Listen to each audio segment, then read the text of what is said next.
Voici une nouvelle affaire au tribunal de Bissoville dans laquelle Suzanne Akbo, 27 ans, accuse son supérieur hiérarchique de harcèlement sexuel.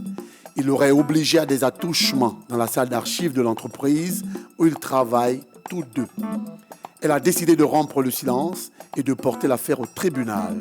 Marc Oyo, le prévenu, 34 ans, contrôleur de gestion de la dite entreprise, est surpris. Selon lui, c'est Suzanne qui lui aurait demandé de la rejoindre dans la pièce où les faits se seraient déroulés. On se met debout, Madame la Présidente. Pour lui, rien d'inhabituel ne s'y serait passé.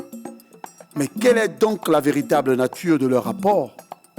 Monsieur Oyo abuserait-il de sa position pour poser ce genre d'acte? À présent, place à l'audience.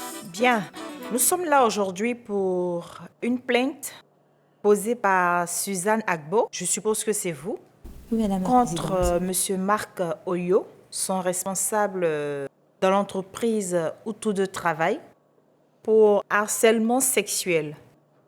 C'est bien ça. Oui, Madame la Présidente. Est-ce que vous pouvez me dire dans quel cadre votre responsable vous a-t-il harcelé?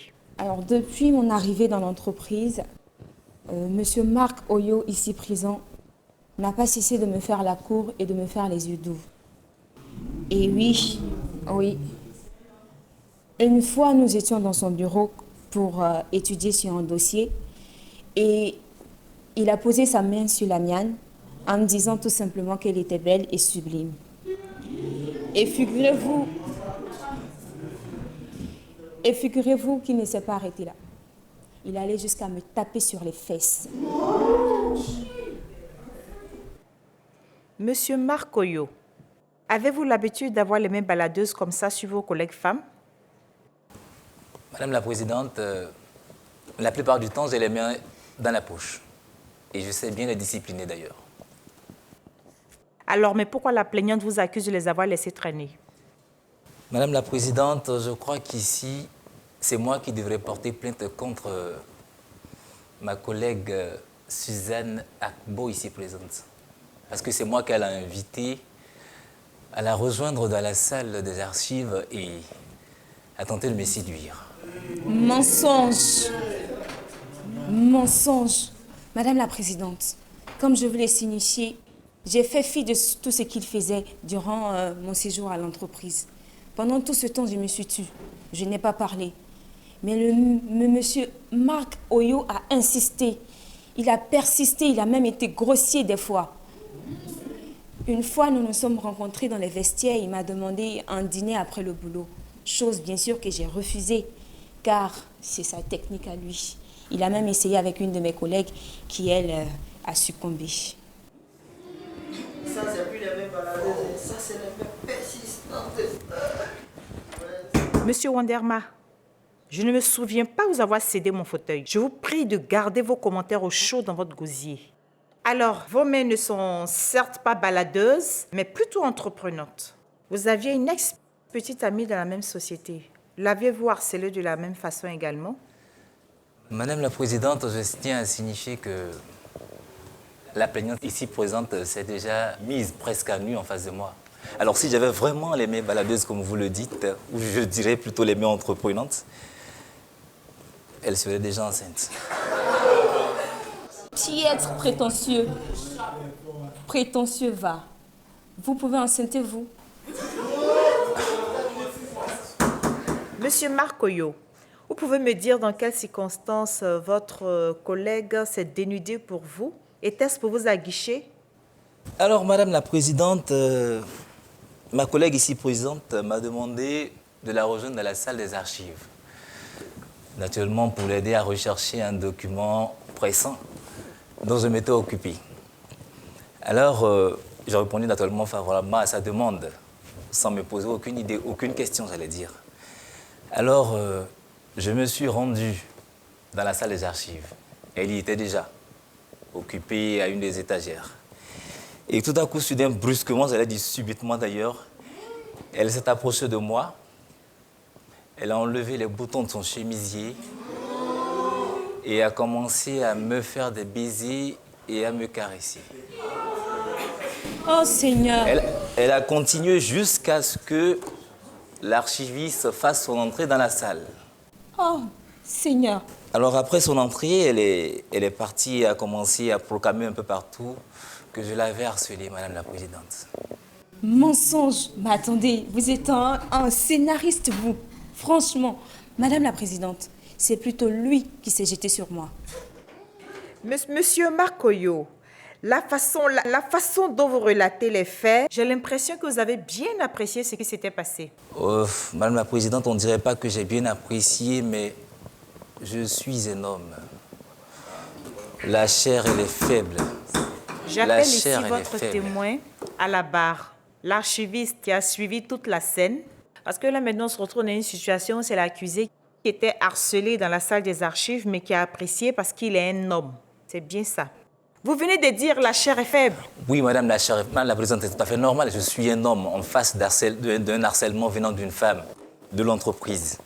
Et je n'ai pas voulu réellement céder à son harcèlement. Vous agissez comme ça avec toutes les mais femmes. vous avez d'ailleurs. cédé.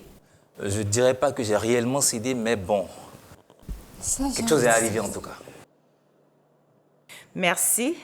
Monsieur, vous vous présentez et puis, quelle est votre fonction dans l'entreprise? Qu'est-ce que vous étiez allé faire aux archives? Et dites-nous ce que vous avez réellement vu. Merci, Madame la juge. Je suis Franck Kodjo. J'ai 28 ans et je suis archiviste de l'entreprise. Bon, j'ai l'habitude de ranger les dossiers en salle d'archives en matinée et en fin de soirée. C'est donc dans cet ordre d'action que je suis descendu aux archives. Et là, j'ai retrouvé M. Marc Oyo en train de forcer des baisers et des caresses à Mademoiselle Suzanne. Ah non! Et lorsque je les ai surpris, Madame Suzanne est sortie brusquement de la salle, toute bouleversée. Exactement. Je me sentais salir, en fait. C'est ce que vous avez vu? Tout à fait, Madame. Ah, Monsieur Marcoyo. À la lueur où voient les choses, vous risquez d'être inculpé pour viol. Madame, mais c'est faux ce qu'il raconte là, c'est pas vrai du tout. Merci, Monsieur Kodjo. Monsieur Makoyo. Madame la Présidente, il est clair que je ne serais réellement même pas capable de faire du mal, j'allais dire du tort à une femme. Et Léa Corsa, ici présente, peut en témoigner. Léa Corsa, c'est qui, une de vos victimes? Oui, Madame la Présidente. Celle-là même qui a accepté ses avances et avant, bien sûr, qu'il ne mette ses dévolus sur moi. Attends, mais tu exagères là. Tu t'es bien regardé au point de vouloir ajouter des effets spéciaux à ton témoignage. Impoli, N'importe. mal élevé. N'importe quoi. Oh, ça suffit. J'appelle à la barre cette Léa Corsa, l'ex-petite amie de... pour ne pas dire l'ex-victime de M. Makoyo. Vous vous présentez et vous me dites votre fonction dans l'entreprise. D'accord. Bonjour, Madame la juge. Je suis Léa Corsa, directrice des ressources humaines de M. Marc Oyo, et non sa petite amie. Tu t'occupes bien des ressources humaines. Monsieur Wanderma, vous voulez mettre vos réflexions en veilleuse, s'il vous plaît. Alors, Madame Léa Corsa, vous avez été victime d'harcèlement de la part de M. Marc Oyo, c'est ça? C'est vrai qu'un soir, M. Marc Oyo m'a invité à dîner et on a passé la nuit ensemble. Mais j'ai mis fin à cette relation pour des raisons personnelles. Comment est-ce que la plaignante a fait pour avoir l'information? Madame la juge, Suzanne est venue me voir un jour à mon bureau. Elle m'a raconté que Marlène, la secrétaire de Marc Oyo, lui avait signifié qu'elle avait une relation avec lui. Et qu'elle était choquée d'apprendre que cette relation était terminée. Elle m'a aussi raconté qu'elle trouvait Monsieur Marc, charmant et ouvert d'esprit. Vous êtes en train d'insinuer que la plaignante s'est confiée à la secrétaire de Monsieur Marc, c'est ça? C'est la secrétaire qui s'est confiée à Suzanne. À Suzanne. Et après, Suzanne m'a raconté qu'elle venait de commencer une histoire d'amour avec lui. Monsieur Marc, je vais finir par croire que vous êtes l'homme de toutes les femmes de l'entreprise. Pourtant, je ne vous trouve pas aussi séduisant que ça. Merci bien, Madame la Présidente, pour ce compliment. Mais je veux réellement vous assurer que moi-même, je suis perdu dans toute cette affaire. Je ne comprends plus rien là. La prison vous remettra certainement les idées en place. Parce que là, il y a un témoin qui vous a vu en train d'arracher les baisers à la plaignante. Et on a votre petite amie qui vient témoigner. On me parle encore d'une Marlène qui serait amoureuse de vous. Je ne sais plus. Je suis perdue. Situez-moi sur vos histoires de fesses. Madame la Présidente, je peux reconnaître que par moments, j'ai des actions un peu indélicates. Mais de là à avoir une relation avec mon assistante, non. Encore moins avec la plaignante. Je vous assure que tout ce qu'elle raconte, c'est un montage. C'est un coup. Selon vous, pourquoi elle chercherait à vous mettre dans les difficultés? Madame, posez-lui la question. Parce que seul le diable sait ce qui se passe dans la tête d'une femme. Ah oui? Ah non, madame. Je faisais allusion à certaines femmes, en fait. Madame Léa Costa, regagnez votre place, s'il vous plaît. Merci, madame. Je demande à ce que l'assistante de M. Makoyo se présente à la barre. Asseyez-vous. Merci, Madame la Présidente.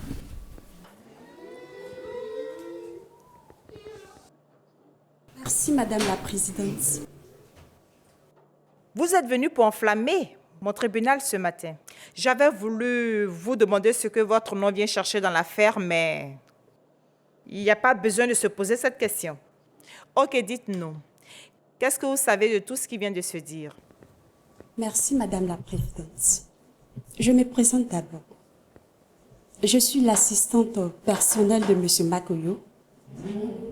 Je me nomme Marlène Afi. J'ai 30 ans et je suis célibataire sans enfant. Le contraire m'aurait étonné. Le dossier est entre les mains d'une dame, juge Savira, et non d'un homme. Faites moins de manières, je vous écoute. Madame la Présidente, Mac et moi, nous nous aimons pour de vrai. Elle est bien riche. Néanmoins, je lui laisse le temps de s'en rendre compte. Madame la Présidente, ce n'est pas parce que j'aurais eu des prétendues relations avec deux filles de l'entreprise que n'importe qui va s'ajouter à la liste, madame. Je suis désolé. Non. Ah non. Madame ma fille Marlène, que savez-vous de cette histoire? Essayez de nous sortir un peu de ce pétrin dans lequel nous sommes. Madame la Présidente, je vous explique. Suzanne venait régulièrement chaque jour chez moi. Et elle me demandait des informations sur les décisions de la direction. Au lieu de travailler. Je lui ai donc raconté que le poste de responsable d'agence serait vacant du fait que l'ancienne responsable allait à l'étranger. Je lui ai aussi dit que Mac était pressenti à ce poste. Vous êtes une assistante qui n'est pas du tout discrète. Continuez. C'est ainsi que Suzanne m'a confessé qu'elle voulait l'édit poste. Je lui ai dit, OK, dans ce cas, il va falloir que Max soit accusé d'une faute lourde. Madame la Présidente, tout s'explique.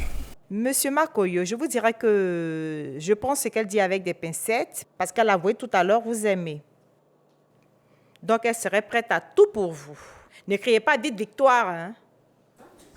Madame, n'ignorez pas le fait aussi que la plaignante ici présente désire bel et bien le poste que je devrais occuper. Je l'écoute toujours, allez-y, parce que ce que vous dites aussi va me permettre de vite rentrer chez moi. Oh oui, Madame la Présidente. Interrogez Franck Kodjo. Il a beaucoup à vous dire. Oui, il a beaucoup à vous dire. Est-ce que j'ai surpris une conversation entre Suzanne et Franck où elle était en train de lui dire qu'elle lui promettait le poste d'agent de clientèle au cas où elle serait officiellement la responsable de l'agence. Ah oui. Vu que la direction attend le verdict final pour décider du sort de Mac. Bien, si ce sont des propos mensongers, vous aurez la sentence qui va avec. Madame la juge, j'avoue que j'étais au courant du coup que Suzanne préparait contre le poste de Marc. Mais je précise que je ne voulais pas y participer. Mais tu l'as fait. C'est Marlène qui m'a menacé. Je vous explique, madame, que c'est Marlène qui m'a menacé parce qu'elle avait des photos où moi et Léa Corsa, on était en train de s'embrasser dans les archives.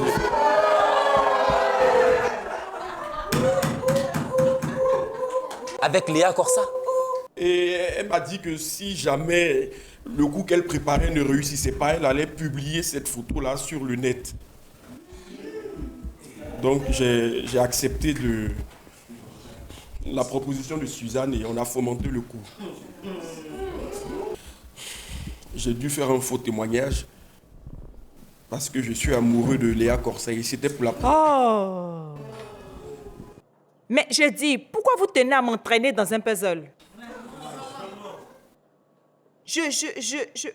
Madame ma fille Marlène, revenez ici. Monsieur Kodjo, asseyez-vous.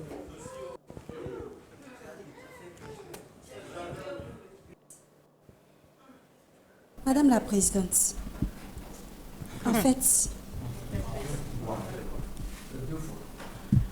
je voulais me faire passer pour celle qui allait le sauver de cette accusation.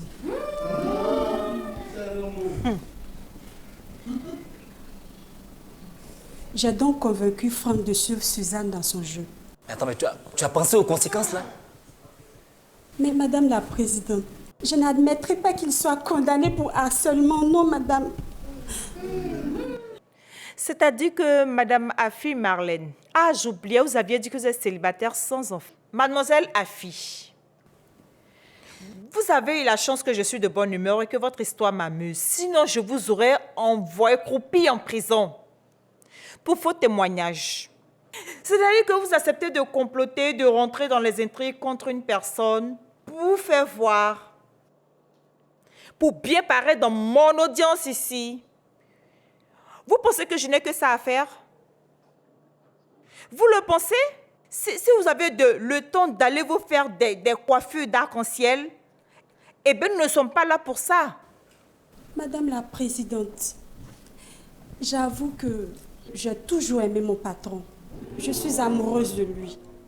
Mon but ici, c'était qu'il soit reconnaissant envers moi d'avoir sauvé sa carrière. Tout en espérant que cette reconnaissance se transformera en quelque chose d'intime entre lui et moi. Mademoiselle Afi Marlène, j'en ai assez entendu. Vous êtes une véritable bête déguisée. Regagnez votre place.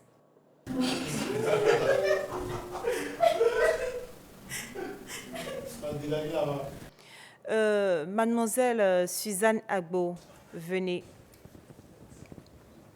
Alors, que dites-vous à présent après tous ces témoignages? Madame la Présidente, très sincèrement, c'est vrai que j'ai voulu la place de Monsieur Marc Oyo. Je l'avoue. Je l'avoue. Et que j'ai demandé à Franck de m'aider pour qu'il puisse être accusé aujourd'hui. Mais Monsieur Marc Oyo demeure un pervers sexuel. Il a harcelé toutes les employés et même les stagiaires de l'entreprise. Madame la Présidente, je pense que les choses sont assez claires. La plaignante ici vient de reconnaître que c'était un véritable coup monté. Alors, Madame la Présidente, je suis peut-être sorti avec des filles de l'entreprise, mais je ne suis jamais sorti avec la plaignante ici présente. Et je crois que je ne l'ai jamais harcelée. C'est plutôt elle qui n'a jamais eu de cesse de me harceler. Et d'ailleurs, je tiens à te dire que je vais porter plainte contre toi pour diffamation et pour atteinte à mon image. Monsieur Marc Oyo, soyez moins dur. Vous avez ouvert la porte. Elle n'a fait qu'entrer par cette porte. Si vous étiez exemplaire, je ne pense pas qu'elle aurait utilisé cette voie pour vous faire accuser de faute lourde. Donc, soyez moins dur. Je ne connais pas votre entreprise, mais pour quelques dames que je viens de voir, j'ai l'impression que vous avez dragué 99% des femmes de la société. À ce qu'il paraît. Mademoiselle Suzanne Akbo, vous êtes la plaignante, mais vous voilà bien honteuse. Vous avez été doublement humiliée parce que vous avez été non seulement découverte, mais M. Makoyo, l'homme à femme, a le courage de vous regarder droit dans les yeux, de vous dire que vous n'êtes pas son genre. Vous avez été doublement humilié en le convoquant ici au tribunal. Il va falloir présenter des excuses à M. Makoyo, à tous vos collègues. Vous avez entraîné, nous avons embarqué tout le monde dans cette histoire. Je ne sais pas quelles sont les sanctions disciplinaires que vous allez encourir au niveau de la direction de l'entreprise. J'incite M. Makoyo à ne pas vous poursuivre pour diffamation. Mais quant à vous, je tenais à vous dire que ce que vous ne pouvez pas avoir en ville, ne pensez pas l'avoir dans l'entreprise. La direction ne recrute pas pour vous. Vous êtes un homme respectable. Un homme qui est pressenti pour un poste de chef d'agence. Mais aujourd'hui, pour une histoire de fesses, je ne pense pas que vous aurez ce poste. Désormais, quand vous allez sortir de chez vous, portez bien votre pantalon, tirez bien votre braguette, mettez-y un cadenas et laissez la clé chez vous à la maison. Madame, sauf votre respect, je pense qu'il est encore important de signifier que tout ce qui a été raconté à mon sujet n'est pas forcément vrai. Merci. J'espère bien pour vous. Mais en attendant, je vous déclare non coupable pour les faits qui vous sont reprochés. La séance est levée. Ainsi se termine cette affaire. Le mensonge donne des fleurs, mais pas de fruits. J'ai la conscience tranquille parce que depuis le début, je ne voulais pas m'embarquer dans cette histoire-là. J'ai été obligé par amour pour Léa Costa et j'espère que M. Marc ne m'en tiendra pas rigueur. Voilà, la vérité est sortie et je suis vraiment content. Alors, je suis contente du verdict. Je suis très amoureuse de mon patron. Donc, je vais continuer mon travail d'assistante personnelle. On continue à le couvrir, à le surveiller, à le protéger contre Suzanne. Suzanne qui veut, coûte que coûte, lui créer des problèmes. Je suis très content d'avoir été proclamé non coupable. J'espère déjà que ça ne va pas entacher déjà ma carrière dans l'entreprise et mieux encore mes relations naturellement avec mes autres collègues de l'entreprise. Il est important de signifier que je ne suis pas comme Suzanne l'a décrit. Je suis un homme assez responsable qui se respecte alors qu'il ne fait pas de bêtises. Ce verdict ne me plaît pas du tout. Alors là, pas du tout. Parce que Madame la juge n'a pas signifié que M. Marc Oyo est un pervers sexuel, je vais le dire ainsi. Et moi, je le sais, mais ces filles qui sont dans l'entreprise, ces stagiaires, ces employés ne le savent pas. Et elles courent un grand danger en restant avec lui dans cette entreprise-là. Mais je vais continuer ma lutte, parce qu'il faut qu'il soit dévoilé.